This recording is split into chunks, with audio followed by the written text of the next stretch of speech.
ಬರ್ತಾ ಇದ್ದೀನಿ ತಾಕತ್ತಿದ್ರೆ ಕಟ್ಟ. ಬೆಳಿಗ್ಗೆ ಬೆಳಿಗ್ಗೆ ಬಂದವ್ರಿಗೆ ಸ್ವರ್ಗ ಗುರು, ಬೆಳಿಗ್ಗೆ ಬೆಳಿಗ್ಗೆ ಬಂದವ್ರಿಗೆ ಸ್ವರ್ಗ.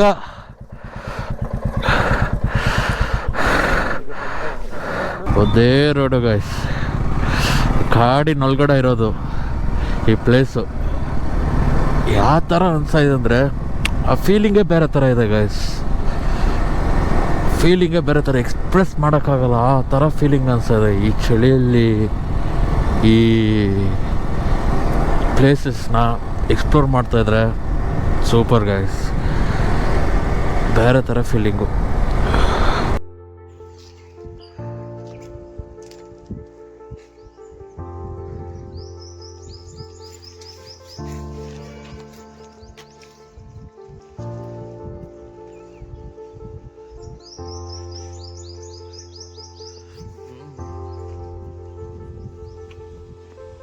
Hello guys, welcome back to my channel. ಎಲ್ಲರೂ ಹೇಗಿದ್ದೀರಾ? ಚೆನ್ನಾಗಿದ್ದೀರಾ ಅನ್ಕೊತೀನಿ. ಇವತ್ತು ನಾವು ಎಲ್ಲಿ ಹೊಟ್ಟಿದ್ದೀವಿ ಅಂದರೆ ಮಾರ್ಕೆಂಡೆಯ ಹಿಲ್ಸ್.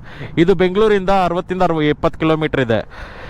ವಯ ನಾವು ಇಲ್ಲಿಂದ ಬಿಡ್ತಾ ಇರೋದು Hosakote toll to Narasapura to ಕೋಲಾರಿಂದ ಒಂದೇ ರೋಡು ಮಾರ್ಕೆಂಡೆಯ ಹಿಲ್ಸ್ ಗೈಸ್. ಅಲ್ಲಿ ನೋಡೋಣ ಬನ್ನಿ ಹೆಂಗಿರುತ್ತೆ, ವ್ಯೂ ಪಾಯಿಂಟ್ ಹೆಂಗಿರುತ್ತೆ, ಯಾವ ಥರ ಇರುತ್ತೆ ಅಂತ ಚೆಕ್ ಮಾಡೋಣ ಬನ್ನಿ ಗಾಯ್ಸ್. ನೋಡಿದ್ರ ಎಷ್ಟು ಚೆನ್ನಾಗಿದೆ ರೋಡು.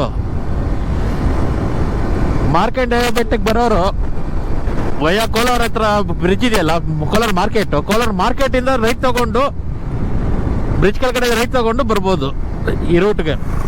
ಎಷ್ಟು ಚೆನ್ನಾಗಿದೆ ನೋಡಿ ರೋಡು.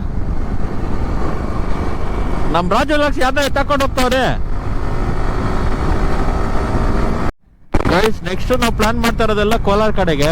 ಯಾರಿಗೆ ಇಲ್ಲಿ ಯಾವ್ದಾನ ಹಿಡನ್ ಪ್ಲೇಸಸ್ ಯಾವ್ದಾದ್ರು ಗೊತ್ತಿದೆಯೋ ಈ ವಿಡಿಯೋನ ಶೇರ್ ಮಾಡಿ. ನಮಗೂ ಏನಿದೆ ಹಿಡನ್ ಪ್ಲೇಸಸ್ಸು ನಾವು ಎಕ್ಸ್ಪ್ಲೋರ್ ಮಾಡ್ದಂಗೂ ಆಗುತ್ತೆ. ಕಮೆಂಟ್ ಮಾಡಿ, ನಾವು ನೆಕ್ಸ್ಟ್ ಅದಕ್ಕೆ ಬಂದು ಎಕ್ಸ್ಪ್ಲೋರ್ ಮಾಡ್ತೀರಿ. ನೇಚರು ಇದಕ್ಕೆ ಬೈಕ್ ರೈಡಿಗೆ super guys, ultimate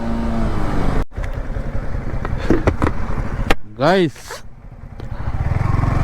almost reach ಆದರೆ ನೋಡ್ಬೋದು ನೀವು ಮಾರ್ಕೆಂಡೆಯ ಬೆಟ್ಟದ್ದು ಆರ್ಚು ಎಷ್ಟು ಚೆನ್ನಾಗಿದೆ ಅಲ್ಲ. ಇಲ್ಲಿ ಒಂದೇ ರೋಡು ಗೈಸ್, ಕಾಡಿನೊಳಗಡೆ ಇರೋದು ಈ ಪ್ಲೇಸು. ಯಾವ ಥರ ಅನ್ಸಾಯಿದೆ ಅಂದರೆ ಆ ಫೀಲಿಂಗೇ ಬೇರೆ ಥರ ಇದೆ ಗೈಸ್, ಫೀಲಿಂಗೇ ಬೇರೆ ಥರ, ಎಕ್ಸ್ಪ್ರೆಸ್ ಮಾಡೋಕ್ಕಾಗಲ್ಲ ಆ ಥರ ಫೀಲಿಂಗ್ ಅನ್ಸಿದೆ ಈ ಚಳಿಯಲ್ಲಿ. ಈ ಪ್ಲೇಸಸ್ನ ಎಕ್ಸ್ಪ್ಲೋರ್ ಮಾಡ್ತಾಯಿದ್ರೆ ಸೂಪರ್ ಗೈಸ್, ಬೇರೆ ಥರ ಫೀಲಿಂಗು. ಇಲ್ಲಿ ರೈಟ್ ತೊಗೊಬೇಕಂತ ತೋರಿಸ್ತಾ ಇದೆ, ಹೋಗೋಣ ಬನ್ನಿ.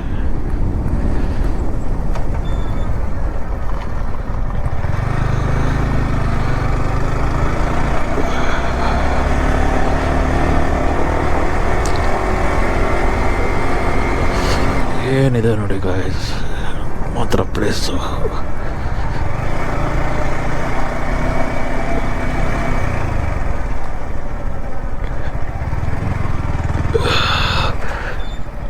ಸ್ಟೆಪ್ಸ್ ಹತ್ತಿ ಬರೋರು ಆ ಕಡೆಯಿಂದ ಬರ್ಬೋದು ಗೈಸ್, ಆ ಕಡೆಯಿಂದ ಬರ್ಬೋದು ಸ್ಟೆಪ್ಸ್ ಹತ್ತಿ ಬರೋರು. ಬೇರೆ ಸ್ಟೆಪ್ಸ್ ಇದೆ.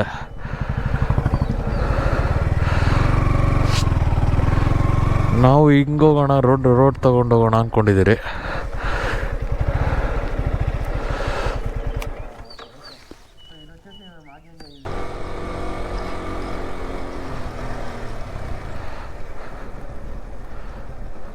రాజు అక్కడ వరకు పోతాం పదా, అక్కడ వరకు పోతాం పదా.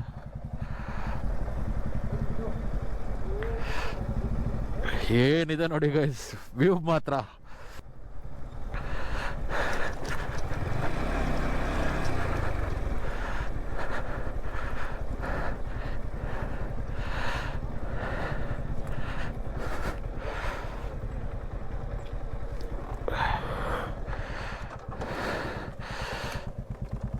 ಬೆಳಿಗ್ಗೆ ಬಂದವ್ರಿಗೆ ಸ್ವರ್ಗ ಗುರು, ಬೆಳಿಗ್ಗೆ ಬಂದವ್ರಿಗೆ ಸ್ವರ್ಗ.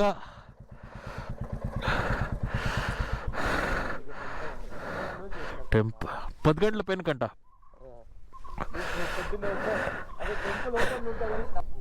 ಗೈಸ್ ನೋಡಿ, ಮಾರ್ಕಂಡೇಶ್ವರ ದೇವಸ್ಥಾನ.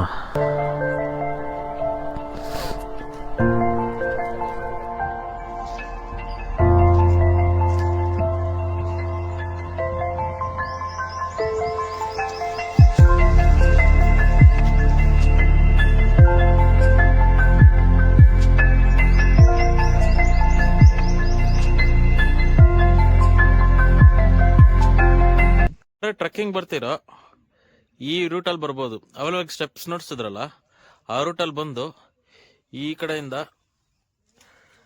ಈ ದೇವಸ್ಥಾನಕ್ಕೆ ರೀಚ್ ಆಗ್ಬೋದು. ಆರಾಮಾಗಿ ಟ್ರೆಕ್ಕಿಂಗ್ ಮಾಡ್ಕೊಂಡು ಬರ್ಬೋದು. ವಯ ರೋಡ್ ಕಡೆಯಿಂದನೂ ಬರ್ಬೋದು. ನಾವು ತೋರಿಸಿದ್ರಲ್ಲ ಆ ರೋಡ್ ಕಡೆಯಿಂದನೂ ಬರ್ಬೋದು. ಈ ಬೆಟ್ಟದ ಹೆಸರು ಮಹರ್ಷಿ ಮಾರ್ಕಂಡೇಯ ಅವರ ಹೆಸರಿಂದ ಕರೆಯಲ್ಪಟ್ಟಿದೆ. ಪುರಾಣದ ಪ್ರಕಾರ ಮಾರ್ಕಂಡೇಯ ಮಹರ್ಷಿ ಇಲ್ಲಿ ಬಂದು ತಪಸ್ ಮಾಡಿದರೆಂದು ನಂಬಲಾಗ್ತಾ ಇದೆ. ಇವರು ಶಿವಭಕ್ತರಾಗಿದ್ದು ತಮ್ಮ ಭಕ್ತಿಯಿಂದ ಯಮನನ್ನೇ ಜಯಿಸಿದ ಮಹಾನುಭಾವರಾಗಿದ್ದಾರೆ. ಇಲ್ಲಿರುವ ಶಿವಲಿಂಗವನ್ನು ಸಾಕ್ಷಾತ್ ಮಾರ್ಕಂಡೇಯ ಮಹರ್ಷಿಗಳೇ ಪ್ರತಿಷ್ಠಾಪಿಸರೆಂದು ಪುರಾಣಗಳಲ್ಲಿ ಹೇಳಲಾಗಿದೆ. ಶಿವರಾತ್ರಿ ಸಂದರ್ಭದಲ್ಲಿ ಇಲ್ಲಿ ಸಾವಿರಾರು ಭಕ್ತರು ಭೇಟಿ ನೀಡಿ ಸಂಭ್ರಮಿಸುತ್ತಾರೆ. ಲೊಕೇಶನ್ ನೋಡ್ಬೋದು, ಮಸ್ತಾಗಿದೆ. ಒನ್ ಡೇ ಟ್ರಿಪ್ ಅಂತ ಹೇಳಕ್ಕಾಗಲ್ಲ. ಆರಾಮಾಗಿ ಒಂದು ರೋಡ್ ಟ್ರಿಪ್ ಮಾಡೋರು ಆರಾಮಾಗಿ ಬಂದು ಇಲ್ಲಿ ರೋಡ್ ಟ್ರಿಪ್ ಮಾಡ್ಕೊಂಡು ದೇವಸ್ಥಾನ ದರ್ಶನ ಮಾಡ್ಕೊಂಡು ಹೋಗ್ಬೋದು. ನೋಡಿದ್ರಲ್ಲ ಗೈಸ್, ಈ ವಿಡಿಯೋ ಯಾರ್ಯಾರಿಗೆ ಇಷ್ಟ ಆಗಿದೆಯೋ ಲೈಕ್ ಮಾಡಿ, ಶೇರ್ ಮಾಡಿ, ಸಬ್ಸ್ಕ್ರೈಬ್ ಮಾಡಿ, ಸಪೋರ್ಟ್ ಮಾಡಿ ಗೈಸ್.